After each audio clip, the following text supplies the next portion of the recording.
Omitir o suicídio das nossas conversas não evitará que as pessoas cometam ele.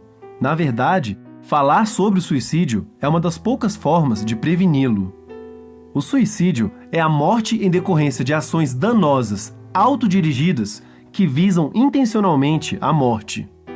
Já a ideação suicida envolve pensar, cogitar ou planejar o suicídio. A ideação suicida é muito mais comum que o suicídio de fato.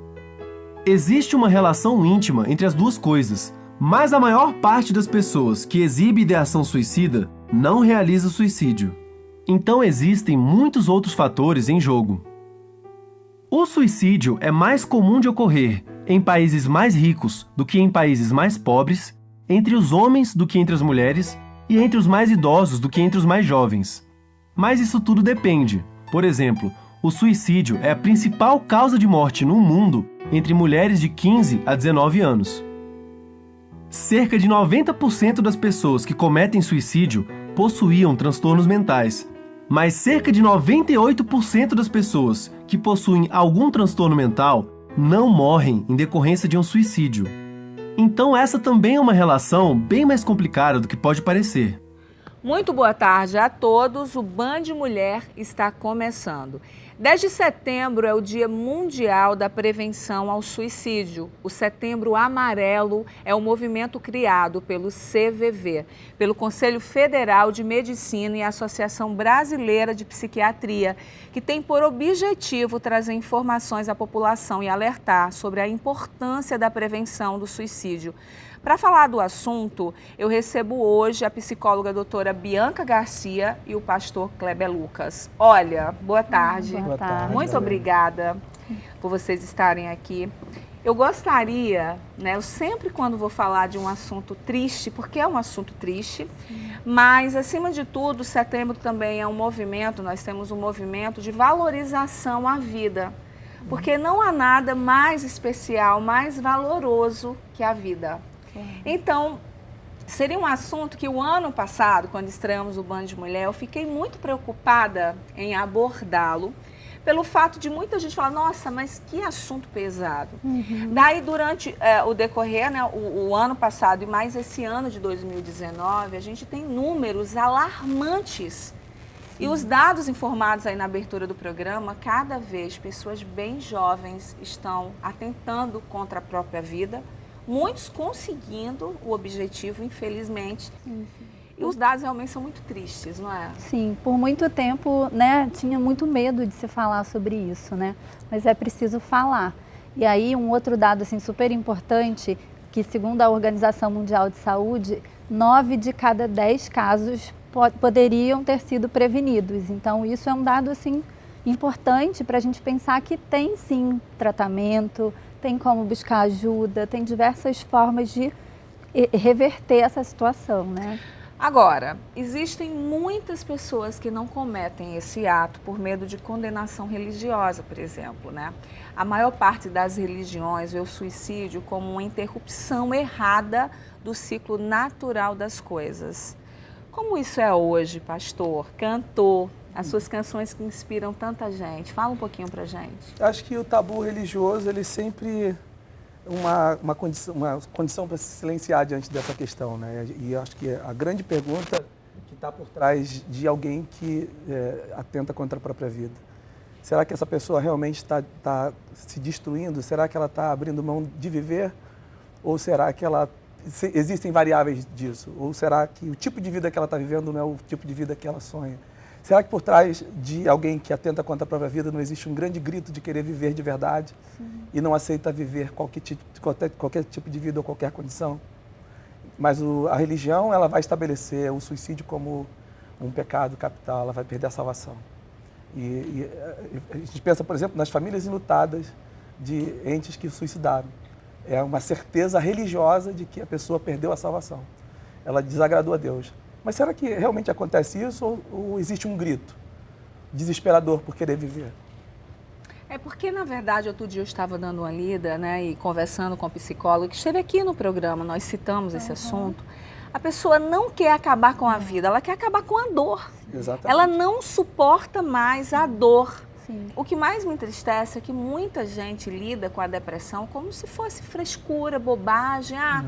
É doença de rico, eu já ouvi isso. É doença. Pobre não pode ter depressão. Claro Eu já que ouvi isso. Pobre não tem tempo para ter depressão. E daí a gente vê coisas tristes acontecendo, Sim, Bianca. sim. A depressão, ela está dentro daquela classe dos transtornos de humor, né?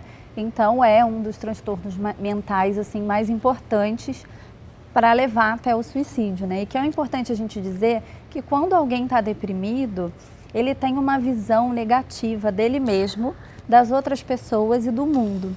Então, quanto mais ele tem desesperança, quanto mais ele tem essa visão, mais aumenta o risco de suicídio, né? Então, ele, na verdade, ele não está apto a decidir isso, né? Na verdade, essa dor leva ele a pensar nessa opção, quando, na verdade, ele não quer estar assim, né? E eu acredito também que essa dor, ela deriva, claro, internamente, mas ela tem um fator social muito grande. Nós vivemos numa sociedade onde a vida se tornou muito obsoleta, ela vai acabando, ela vai se degenerando, né? sendo banalizada. O que o Bauman vai falar, Zygmunt Bauman, sobre essa modernidade líquida, onde tudo acaba muito, a obsolência da vida, tudo é muito obsolente, tudo acaba muito rapidamente, tudo perde muito sentido. E as pessoas vão se deprimindo, vão pessoas mais sensíveis. Na verdade, uma pessoa que tem depressão, geralmente são pessoas muito sensíveis. A dor do mundo, às vezes, ela está carregando consigo a dor de muita gente. Uma dor familiar, uma dor da visão de mundo que ela vê, da injustiça social.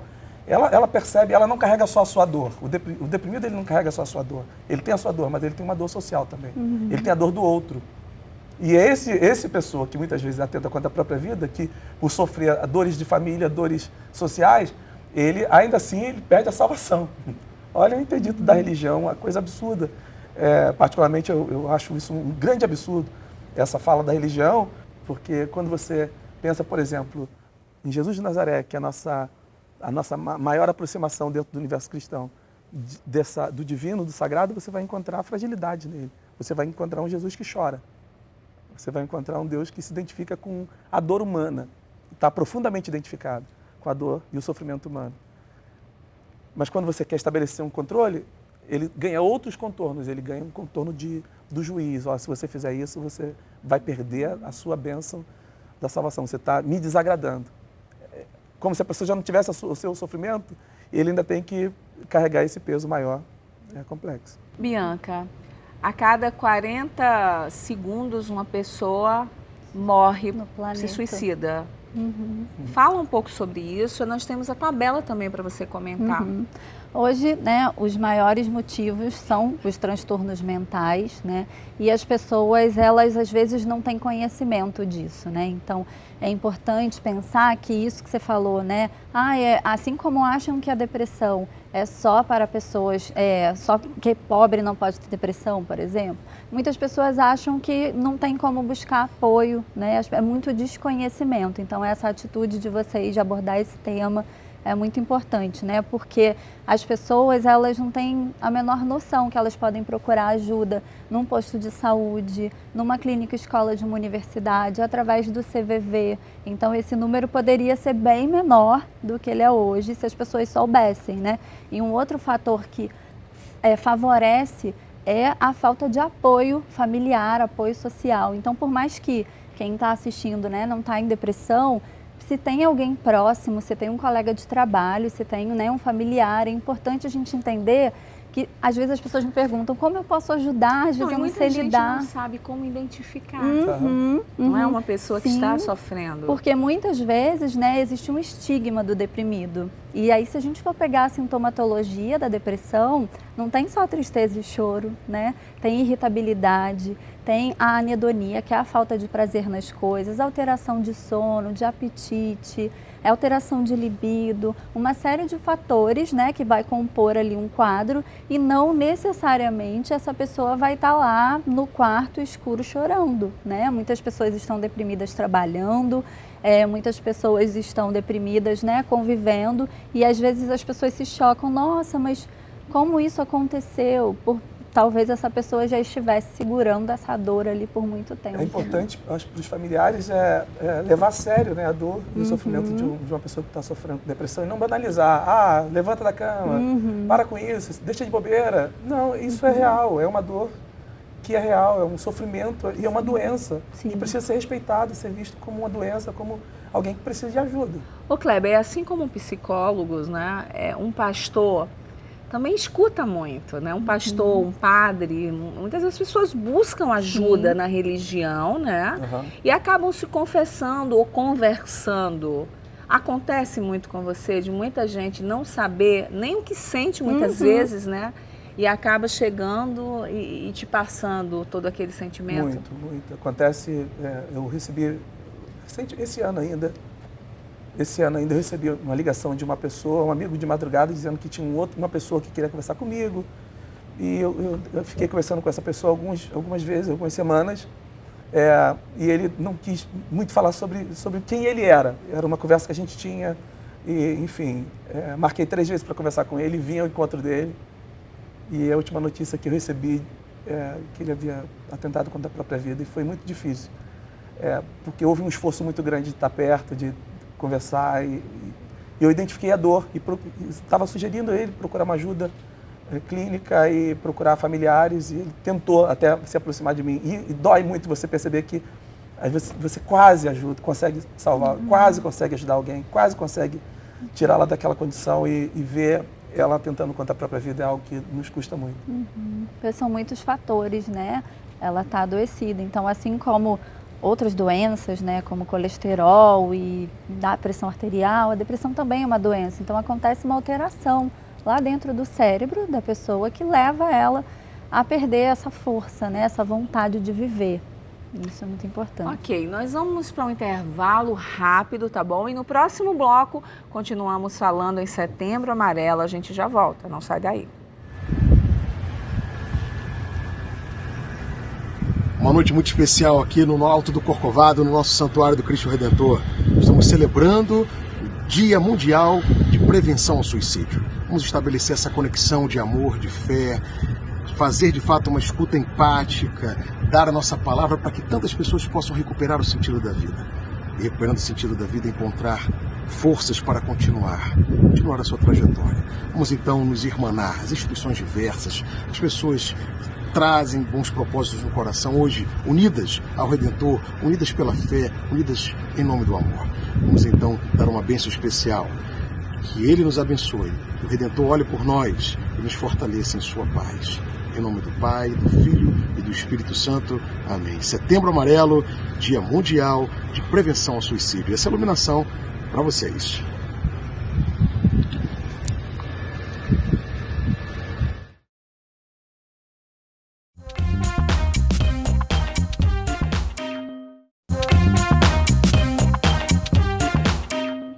Estamos de volta e hoje conversamos sobre o Setembro Amarelo, o mês de prevenção ao suicídio, mas também aquele mês de valorização à vida. Aliás, todos os dias a gente tem que valorizar muito a nossa vida. Eu continuo aqui no estúdio com a psicóloga a doutora Bianca Garcia e o pastor Kleber Lucas. E recebo também agora a voluntária do CVV, Centro de Valorização da Vida, Patrícia Fantesa. Seja bem-vinda, Patrícia. Bom, a gente estava conversando aqui, né, sobre os números alarmantes, né, os fatores. Muita gente acha que depressão, que é um dos principais fatores que leva a pessoa a cometer o suicídio, é uma bobagem. A gente estava explicando que não é bobagem, que é um problema muito sério, que você tem que observar. Hoje, outro dia, tivemos acesso aqui que já existe até controle, né, nas redes sociais, né, e por alguns métodos que você até percebe se a pessoa, através de uma frase que ela escreveu, ela está pensando, enfim. As pessoas realmente estão preocupadas porque a cada vez mais Outro dia eu conversando com a psiquiatra, ela falou que atende a média 4 adolescentes por semana, só ela atentando contra a vida. É muito sério. Muito sério. E nós temos percebido que uma faixa de muita preocupação tem sido justamente a faixa entre 15 e 29 anos. Isso tem aumentado bastante entre os jovens e uma faixa para que a gente possa realmente trazer mais essa atenção, verificar o que está acontecendo e com certeza oferecer ajuda, né? Mas como perceber que vai além, né, da questão adolescente mesmo? Eu acho que a gente está vivendo uma mudança social, né? As leituras de mundo estão sendo transformadas assim, nesse tempo tecnológico, essa virada tecnológica é algo muito sintomático para esse tempo também. Como é que você se adapta a essa nova realidade de vida, uma realidade virtual, essa Matrix? A gente está vivendo a Matrix hoje, a gente vive essa realidade de tensão de mundos, de gerações. Como é que você pensa, como é que você se encaixa no mercado de trabalho? Que mercado de trabalho é esse? Como é que vai ser a vida nos próximos anos? Então, acho que a saída de um paradigma para a chegada de um outro paradigma social, profissional, econômico, tudo isso vai mexendo muito também com essa questão social, desse lugar, dessa geração, nesse novo mundo que se desenha. E é muito complexo isso para esse tempo. Porque até então você tem um padrão das universidades, que de repente você está vendo uma outra virada também social, da educação, da forma de você se encaixar na vida. Exatamente está pegando esse gap aí geracional. Talvez seja por isso que um dos fatores desse grande crescente, para mim, diz muito como é que esse jovem se encaixa aí, como é que a gente vai dar resposta para ele. São muitas transformações, né? Existem várias coisas. A gente sabe que é uma fase também de mudanças internas, né? Mudanças hormonais, de reconhecer o seu lugar no mundo, de descobrir o seu lugar no seu grupo. Então, são vários fatores que atingem uma população que está começando a vida, né? E uma coisa para a gente parar para pensar também, o que os jovens também estão numa fase em que eles deveriam estar buscando motivos para viver, o que eles estão dizendo para a gente também quando eles começam em uma idade tão baixa, dizer assim, a vida não vale mais a pena. Então, eu acho que tem a ver com todas essas mudanças, essas transformações, né? A gente está num momento de repensar a sociedade também. Como que é o trabalho da CVV, Patrícia? O CVV é um trabalho feito por voluntários, ele começou há quase 60 anos em São Paulo.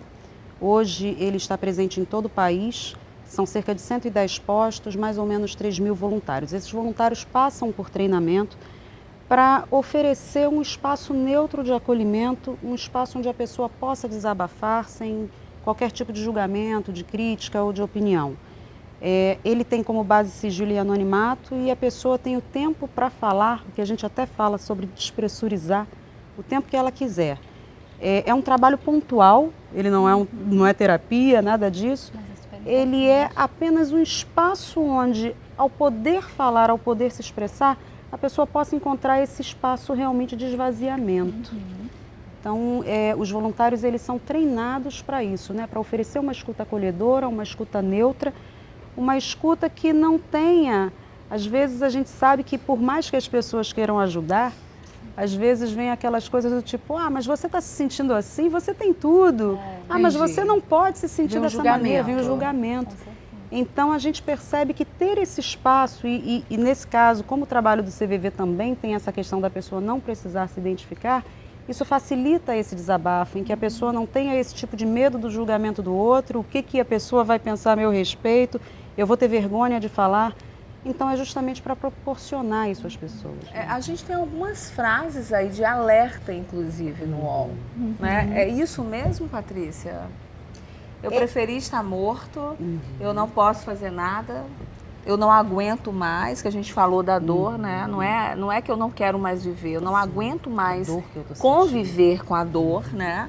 Eu sou um perdedor e um peso para os outros vão ser mais felizes sem mim. Existem essas frases que a gente percebe que são frases depreciativas, né? E você falou a questão até dos mapeamentos de internet. Hoje, por exemplo, existem o Facebook, o Twitter, o Instagram.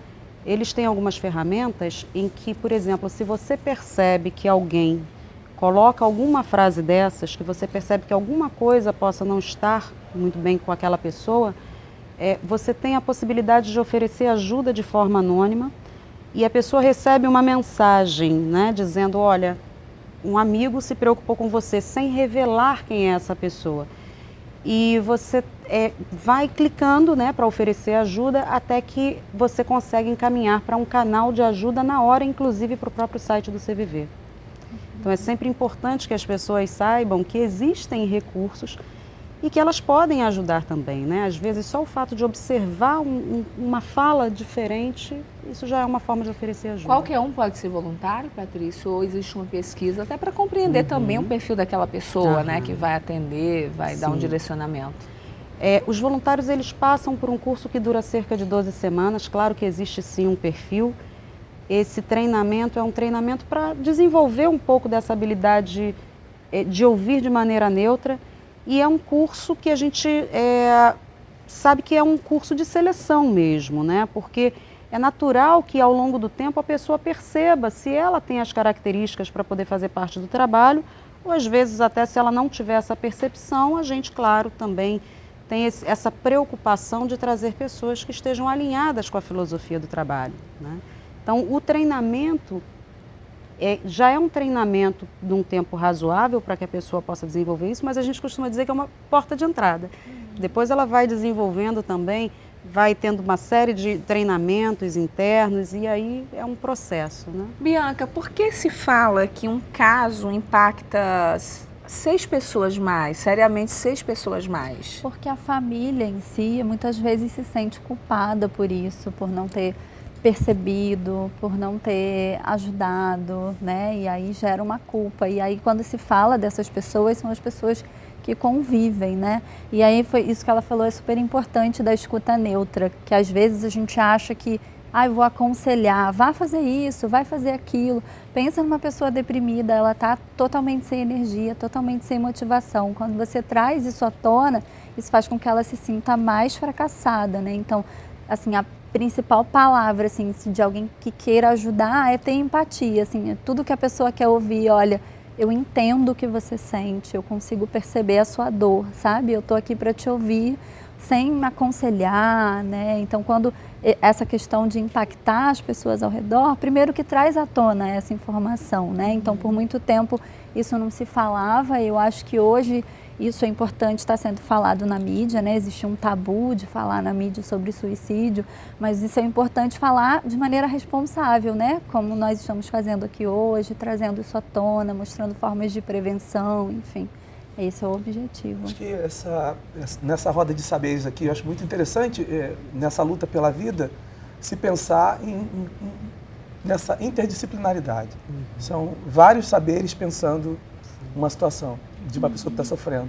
E não essa autonomia. Acho que a gente está falando muito sobre essa não certeza. Porque quando você chega já com a certeza, com a resposta, e às vezes esse projeto do CVV é muito interessante, porque não precisa ter certeza, precisa ser um lugar de escuta.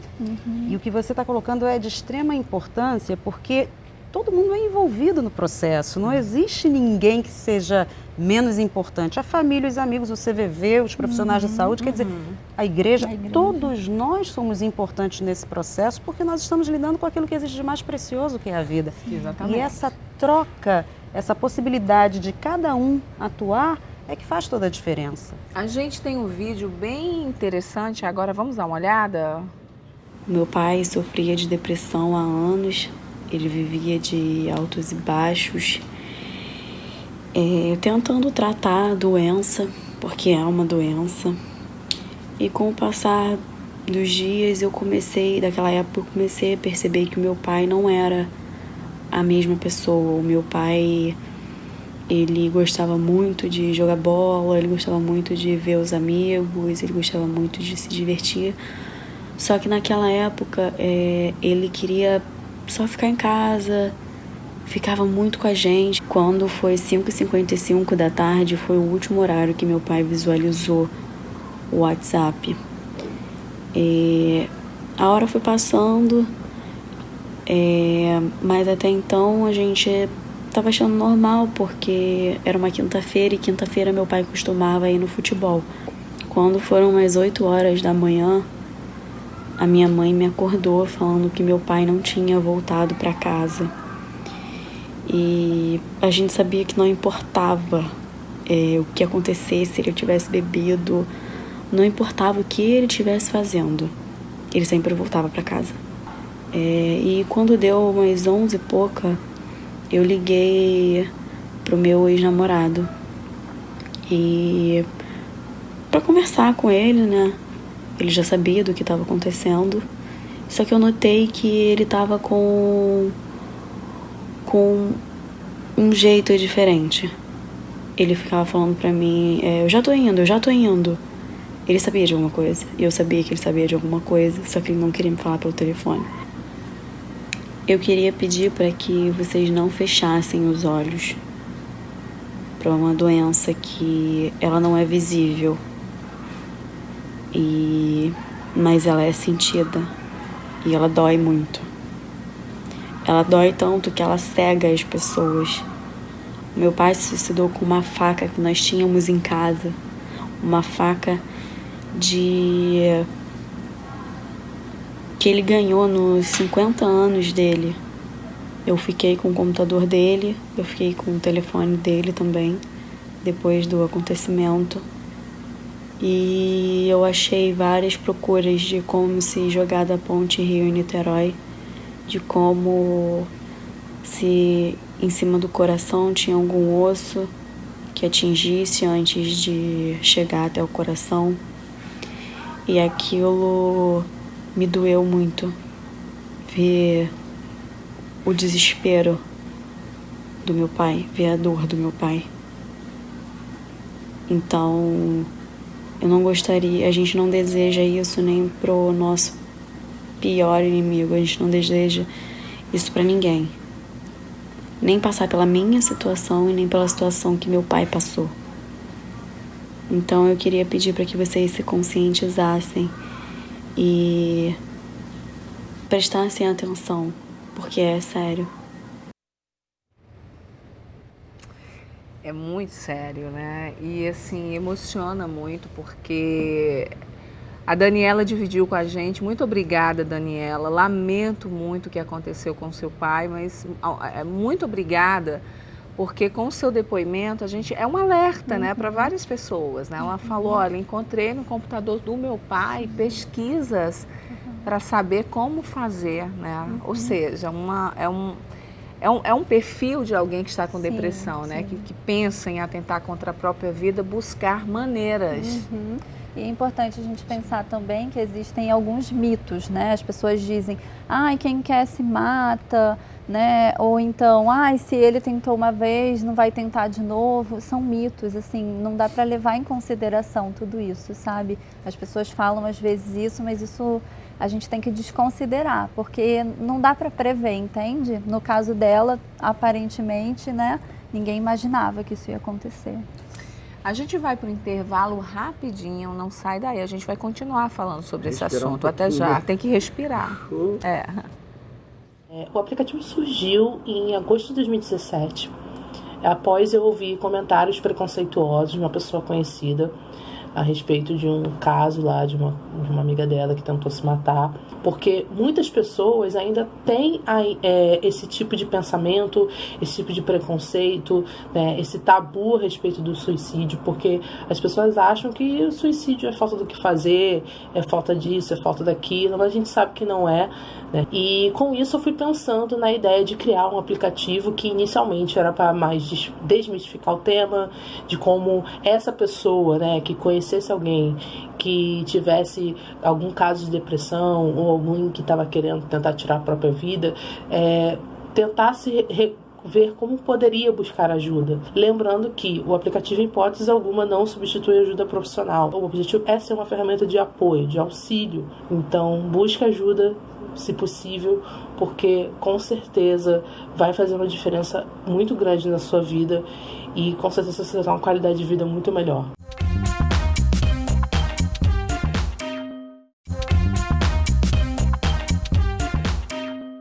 Estamos de volta e hoje conversando sobre o Setembro Amarelo. Eu continuo aqui com a psicóloga doutora Bianca Garcia, o pastor Kleber Lucas, a Patrícia do CVV.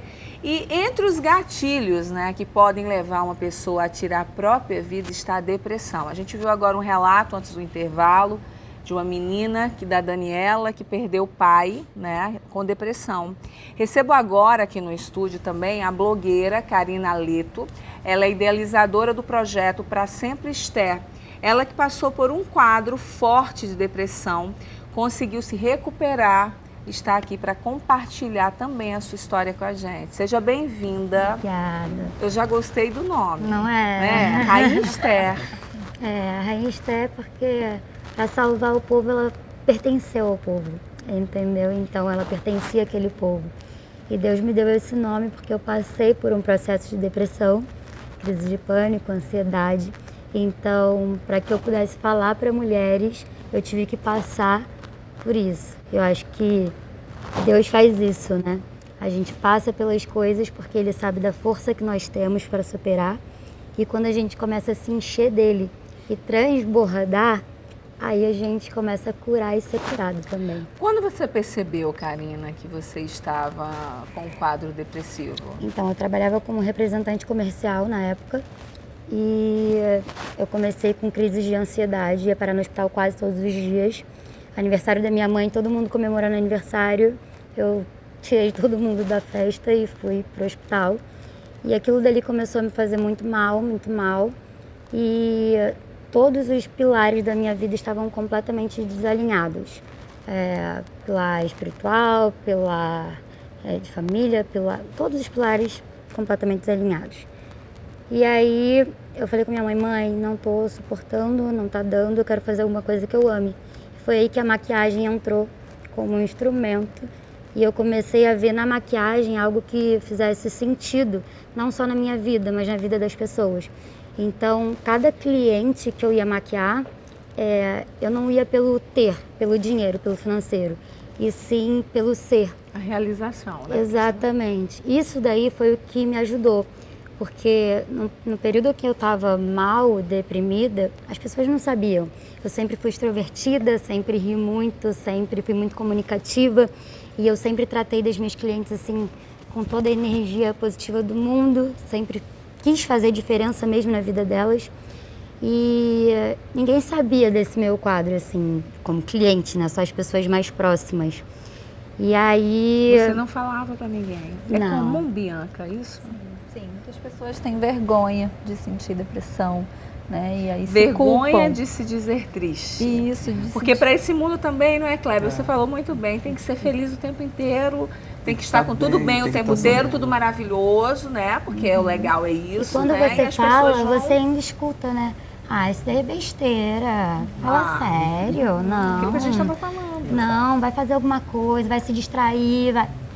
Sabe? Você pensou em algum momento fazer alguma besteira ou não? Então, eu não cheguei a esse ponto pelo fato de ter encontrado um sentido de vida. Sua família te apoiou também? Também, só que eu tive um primo que se suicidou.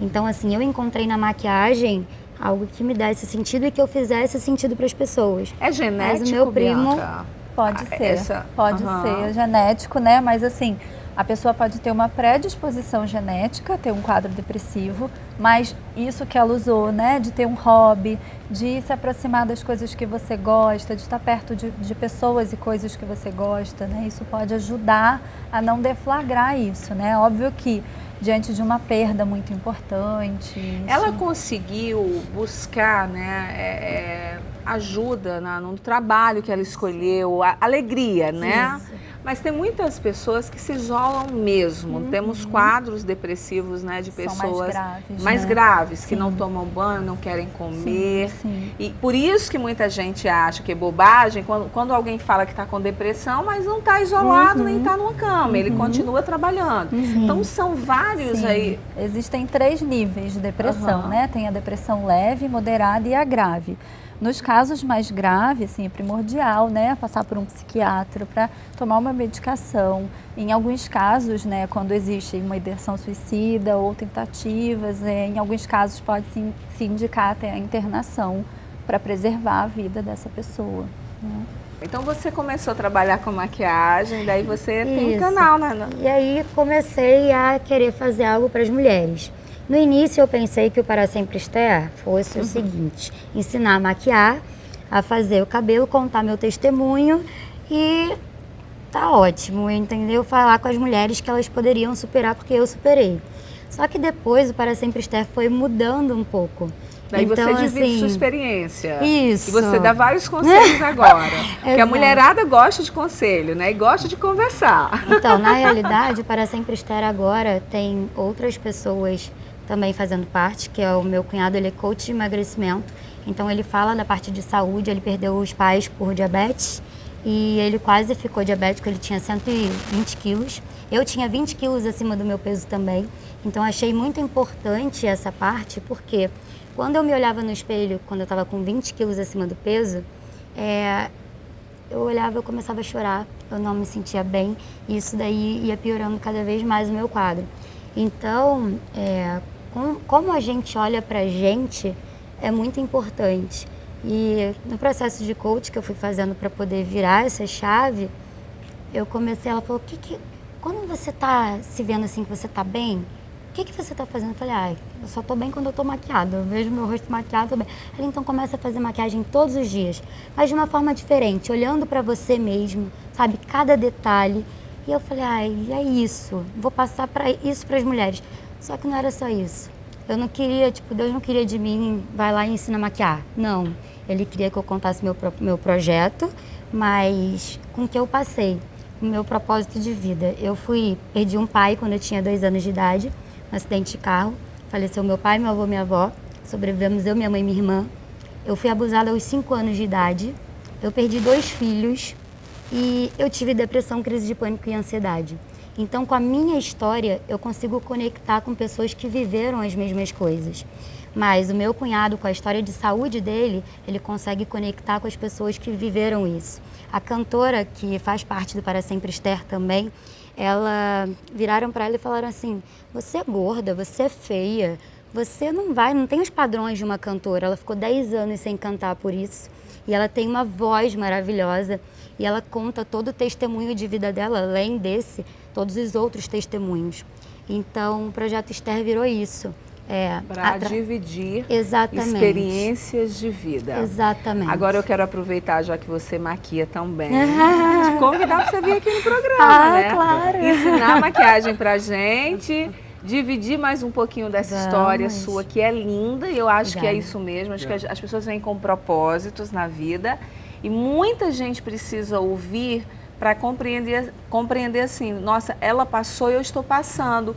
E eu posso também passar por isso, né? Que isso seja passado, vamos falar assim, né? Eu tenho muito carinho, e para você que ligou a TV agora e não conhecia o Band de Mulher, quando eu vim a Band aqui, estreei o primeiro programa, por trás dessas câmeras, eu orei aqui nesse espaço. Eu não sei qual sua religião, né? Eu respeito todas as religiões, mas eu acredito muito em Deus. E eu falei, olha, que Ele abençoe esse espaço e a cada um dos meninos aqui, os 3 câmeras, os meninos lá de cima, né, a direção, a produção, para que a gente venha trazer algo diariamente que edifique a vida das pessoas. Porque falar de beleza eu falo, eu sei maquiar, eu sei fazer penteado, eu não faço aqui, eu trago os profissionais para dividir, são tantos talentos. Então, faço questão de trazê-los para dividir tudo isso, dar espaço para todos vocês mostrarem o trabalho de vocês, os estilistas, todos. A gente gosta da bolsa, do sapato, de tudo isso.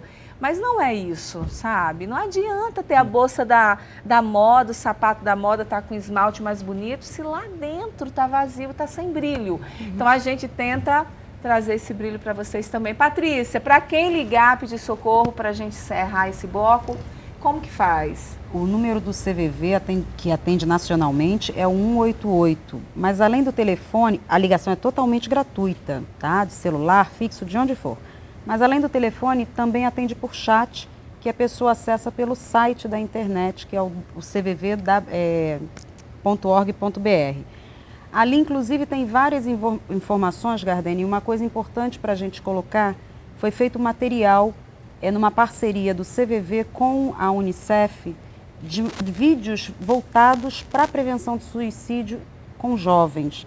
Inclusive tem material de apoio para que as escolas possam trabalhar, as famílias, para que isso seja divulgado. É um material totalmente gratuito, com orientações super importantes e que está aí disponível para todos de forma gratuita, para que as pessoas possam ter informações sérias e de qualidade para trabalhar com a prevenção do suicídio. Karina, muito obrigada pela sua presença. Bianca, muito obrigada pela sua presença. O Kleber Lucas continua com a gente, porque depois do intervalo, a gente vai falar daquele momento que você se encontra no olho do furacão. Muitos, olha, você acabou de dividir esse olho do furacão com a gente, eu já tive também vários. Daqui a pouco, eu te espero.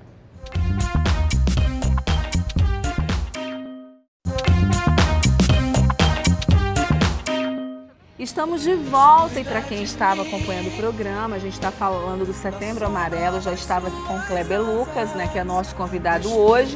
Ele continua com a gente aqui na hora do café, vai tomar um cafezinho comigo. Olha, ele é cantor, um dos maiores nomes da música gospel, produtor musical, compositor, nasceu em São Gonçalo, fundou uma igreja no Rio de Janeiro, a Igreja Batista Soul.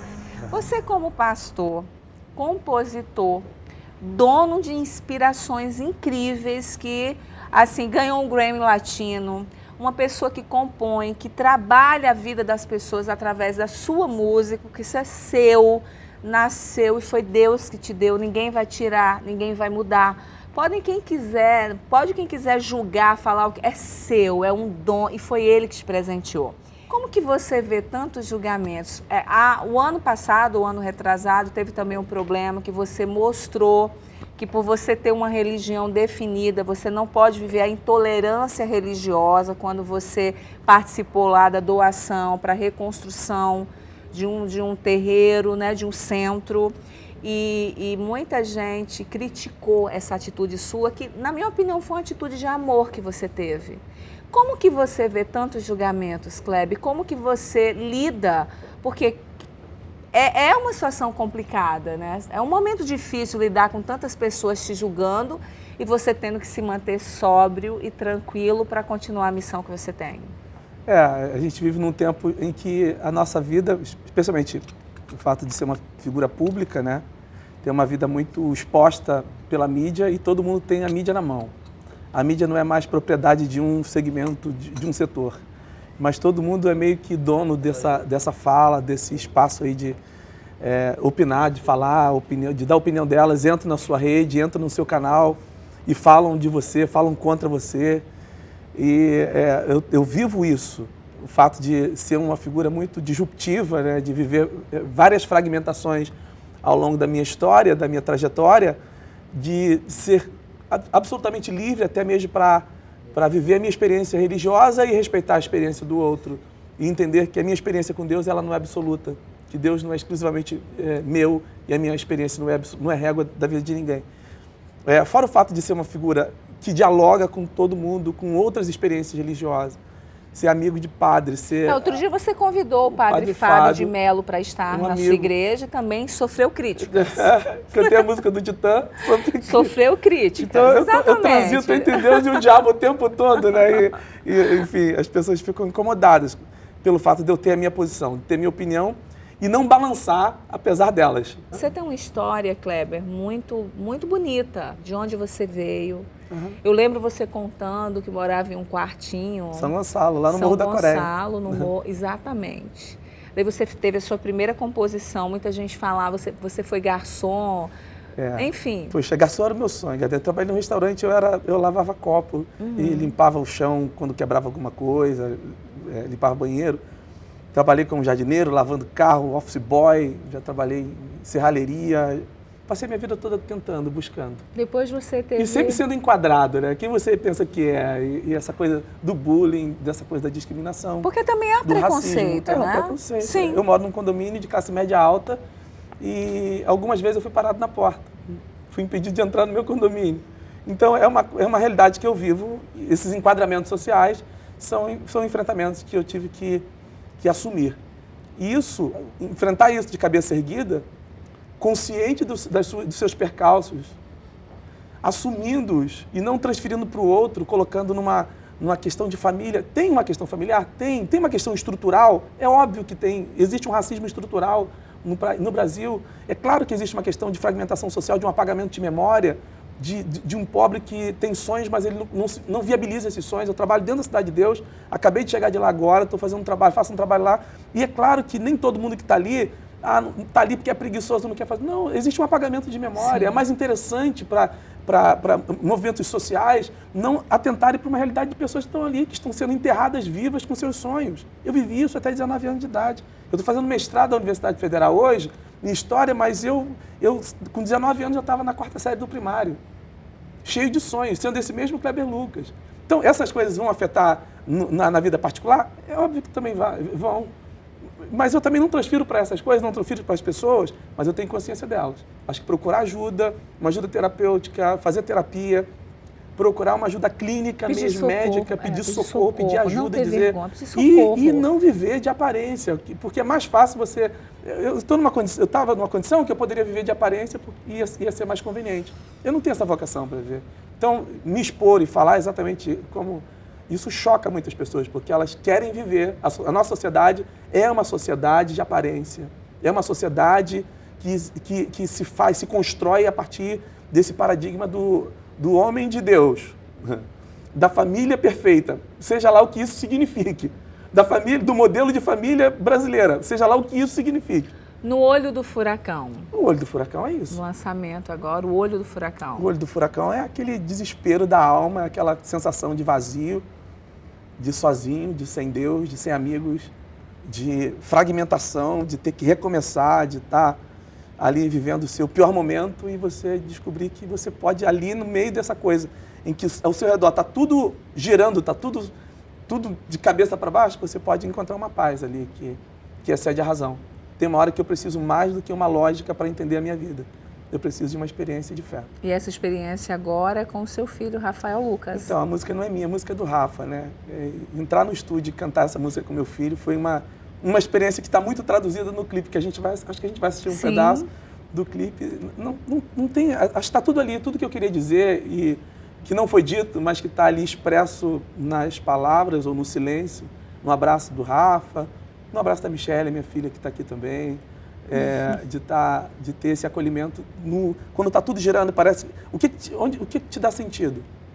E o Rafa e a Mi é a maior certeza que eu tenho, inclusive do sagrado de Deus na minha vida. De Deus nisso tudo, né, Kleber? Eu quero te pedir, para a gente encerrar o programa de hoje, a gente vai assistir um pouquinho do clipe do Kleber e do Rafael Lucas. Mas eu quero te pedir para você encerrar o programa com a mensagem. Geralmente eu encerro o programa fazendo alguma colocação. A gente está terminando o programa de hoje. Nós falamos com relação a alertar, né, para que você olhe, para que você não ignore uma pessoa que está triste, uma pessoa que aparenta tristeza, uma pessoa que te pede socorro, para que você não trate, né, com desdém uma coisa que é tão séria, é uma doença.